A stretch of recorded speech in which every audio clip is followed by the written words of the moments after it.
Okay, this is lecture one, and it is just it's about a background to the C plus plus programming language.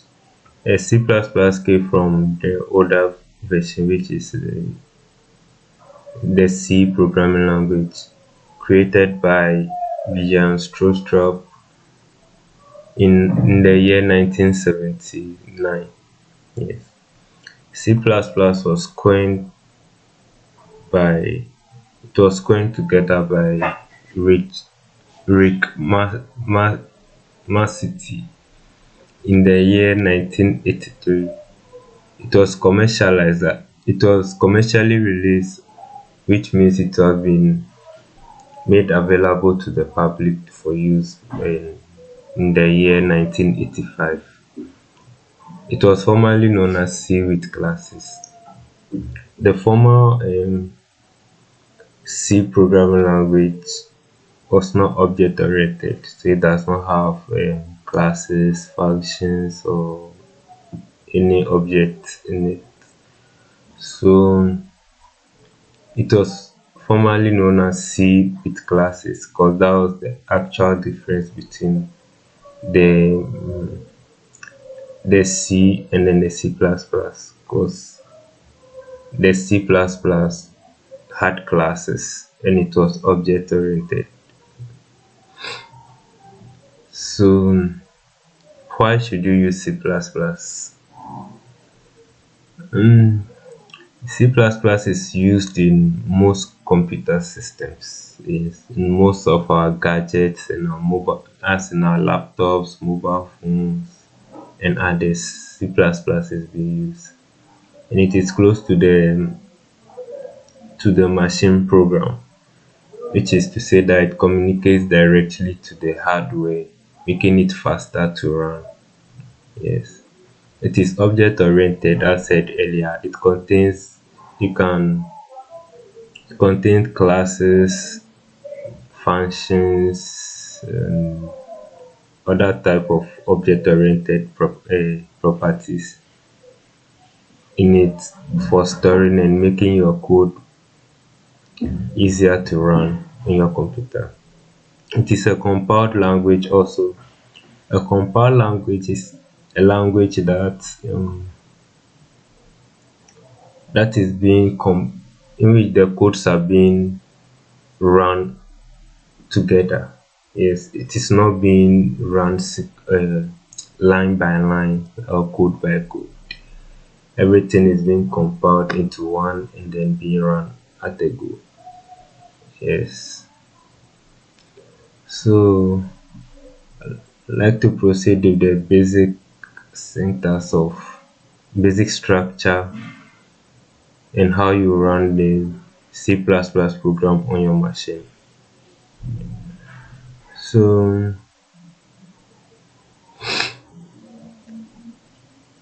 this is a file that I've already created with C plus plus. To run a C plus plus program, you have to install the GCC compiler in your system, and after you install it, the location to which you've installed it have to be um, the location have to be copied and then paste into your system variables. Yes. So after that, anytime you want to store your program, you have to add the extension .cpp to it.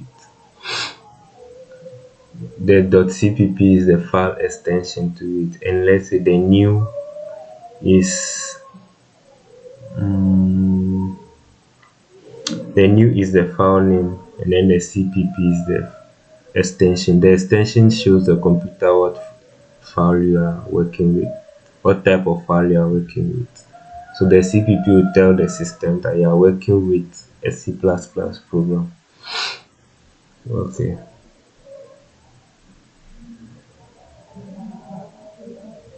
So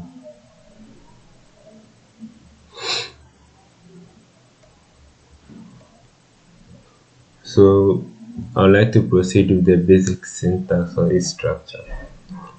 To start, you start with the hash include IOStream.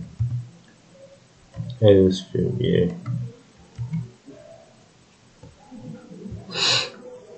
This is the instruction that helps. The IOStream is actually a system defined header file. It's like already in a system which helps you to input and output stuff like it helps you with the C in and C out instructions which are being used to input and output results in C++. So you have to include it for it to be able to input and output results in C++. And you come down using then you type using namespace std. Okay.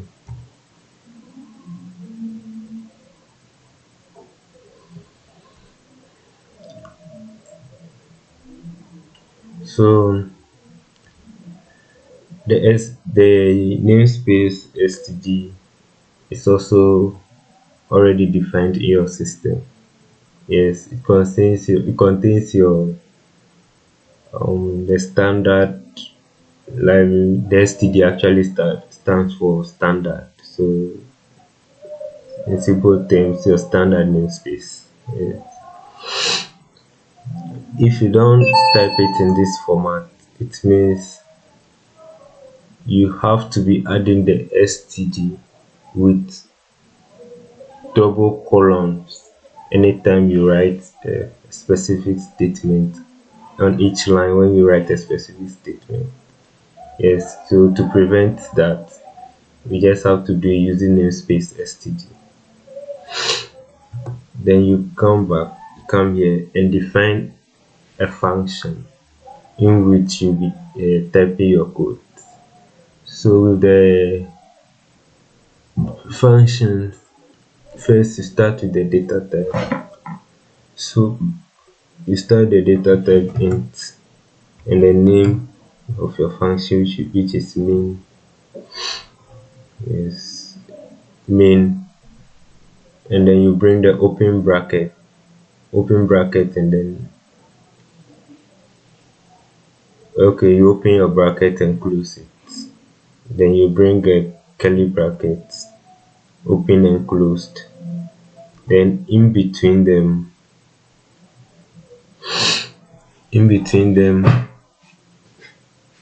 you type your codes or your instruction. After that you add the return.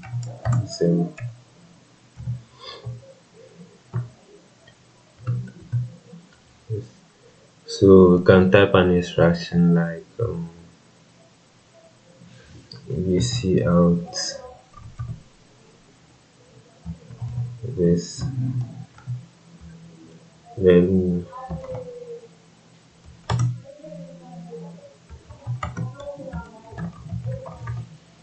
Hubert here, then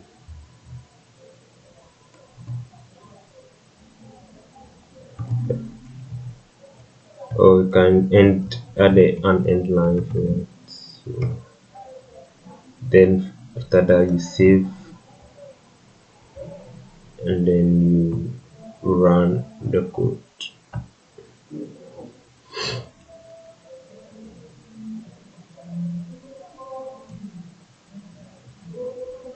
So it will compile over here and then give you the output of I am Hubert, which is supposed to be the output of the C out instruction here.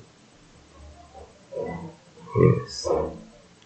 So I think that's the end of today's tutorial.